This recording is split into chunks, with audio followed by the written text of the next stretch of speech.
top dozen of all storms ever seen on this planet with the satellite or in person. That's how big this is. It is as Gilbert and Wilma in the Atlantic, but the wind speeds are higher than those storms because the eye is so small. There are hundreds of people here who've been sitting all night, they have nowhere else to go. And if you walk 3 blocks in that direction, you'll find people sleeping in makeshift huts, basically, or sleeping out in the exposed rain close to the bodies of their loved ones, which nobody has picked up because there's nobody here to pick them up.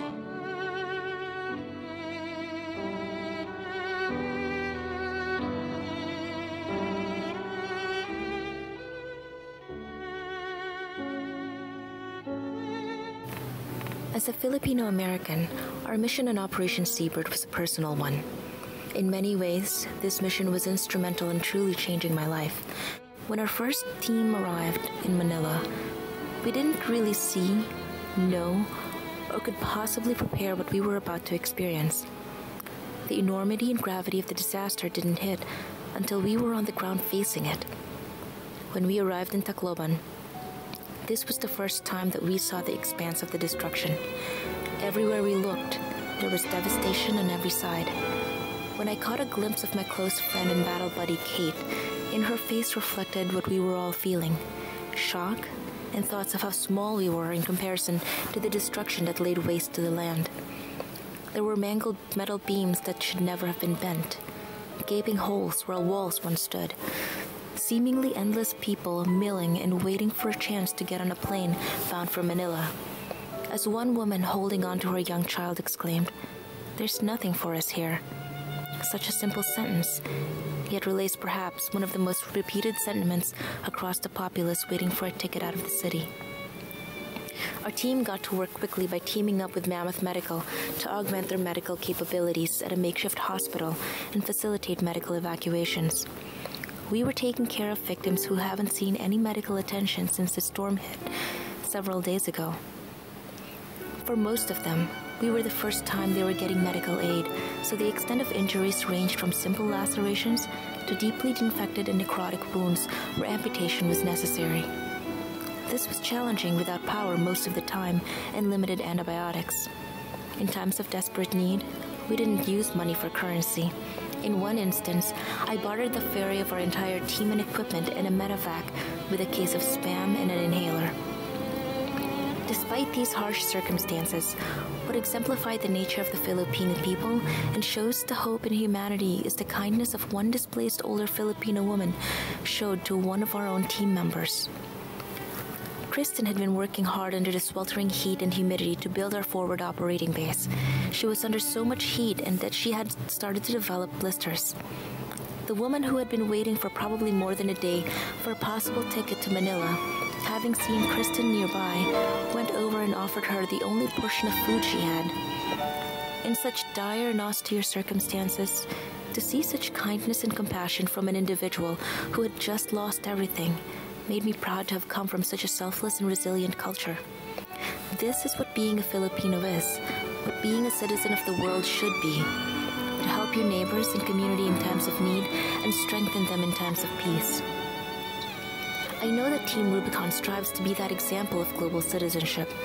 I quietly watched everyone work hard, long into the night, back early in the morning to try and put together the best plan, the best team possible, with the best equipment to feasibly bring to a devastated country that's not theirs, and yet they are willing to sacrifice so much for. I'm from the Philippines. This mission was personal to me. The others? There's no stake except their innate drive to be able to help humanity in their greatest hour of need. On day 4 of Operation Seabird, I was assigned to an assessment team that was transported via United States Marine Corps Osprey to the coastal town of Tolosa. My background is in urban search and rescue, so this was a natural fit for me. This was the most impacting day of my experience. As we did a security flyover, we observed maybe 20 people in the landing zone area. By the time we landed, unloaded 500 pounds of USAID supplies, there were over 500 people there. As the aircraft departed, we were rushed by the victims as they had not seen any aid for over 6 days. Our team made way into the town, met with the local doctor and the mayor's daughter, to discuss what their needs were so we could report this to officials upon our return to Tacloban. During the meeting, we learned that there were 2 foreign national victims buried on the beach. We made the hike to the beach to GPS mark the graves, and along the way we were joined by several local children.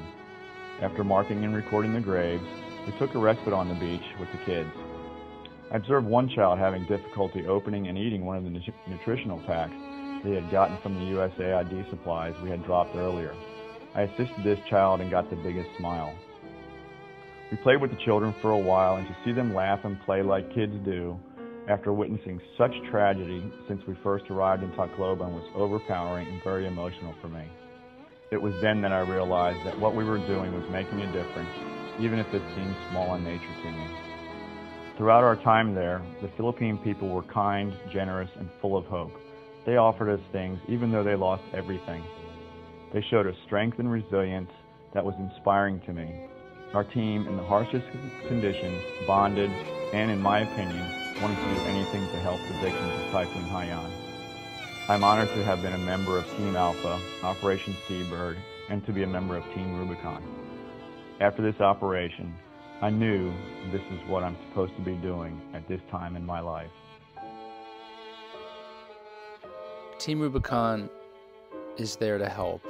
We're disaster responders, not disaster tourists, and the same goes for anyone that's on the ground in a disaster zone with a camera.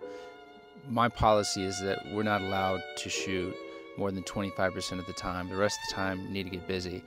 All along our Operation Seabird in the Philippines, we were fueled by this staggering resolve of the Filipino people. We were just staggered by it. Their positivity in the face of such destruction and suffering made our conditions much more bearable.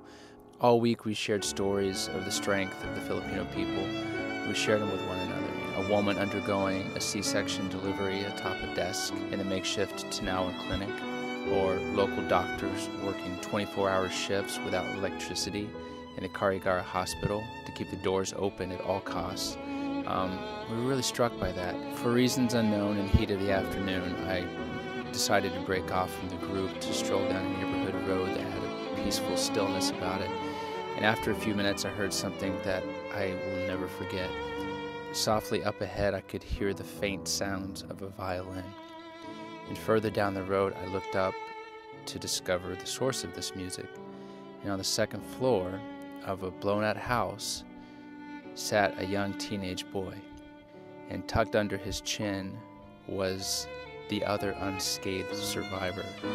And I watched him play for a minute, not fully appreciating the display of irony before me. That because of the typhoon, the walls of his home had literally been removed, and the curtain peeled back, if you will, allowing me to absorb such a moment, to peek into an example of life continuing, a symbolic display of the resiliency of the Filipino people.